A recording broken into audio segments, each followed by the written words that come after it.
கொலை செய்யப்பட்ட பகுஜன் சமாஜ் தலைவர் ஆம்ஸ்ட்ராங் மனைவி பொன்முடி தேர்தலில் போட்டியிடுவது நல்ல முடிவு என்று திருமாவளவன் கூறியிருக்கிறார்.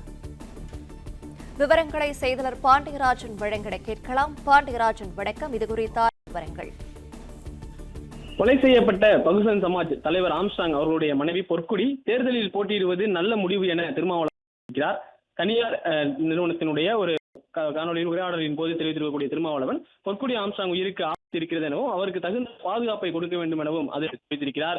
பொற்குடிக்கு வாய்ப்பு கொடுத்த அதிமுகவிற்கு தான் வரவேற்பு கொடுப்பதாகவும் தெரிவித்திருக்கிறார். குறிப்பாக பொற்குடி அரசியல் பிரதிநிதித்துவம் வழங்கும் வகையில் திருவிக நகரில் அதிமுக வாய்ப்பு கொடுத்துள்ளது வரவேற்கத்தக்கது என்கின்ற வகையிலும் திருமாவளவன் அந்த கலந்துரையாடலில் பேசியிருக்கிறார். திருவிக நகரில் போட்டியிடும் ஆம்ஸ்ட்ராங் மனைவி அவர்களுடைய உயிருக்கு ஆபத்து இருப்பதாக எனவும் திருவிக நகரில் போட்டியிடும் பொற்குடி ஆம்ஸ்ட்ராங்கிற்கு பாதுகாப்பு வழங்க வேண்டியது போலீசாரின் கடமை எனவும் திருமாவளவன் சொல்லியிருக்கிறார்.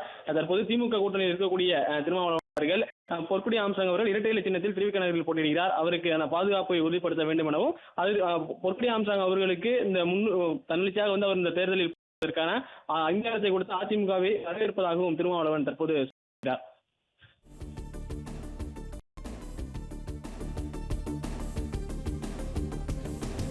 கொலை செய்யப்பட்ட பகுஜன் சமாஜ் தலைவர் ஆம்ஸ்ட்ராங் மனைவி பொற்கொடி தேர்தலில் போட்டியிடுவது நல்ல முடிவு என்று திருமாவளவன் கூறியிருக்கிறார். இது தொடர்பான விவரங்களை வழங்கியமைக்கு நன்றி பாண்டியராஜன்.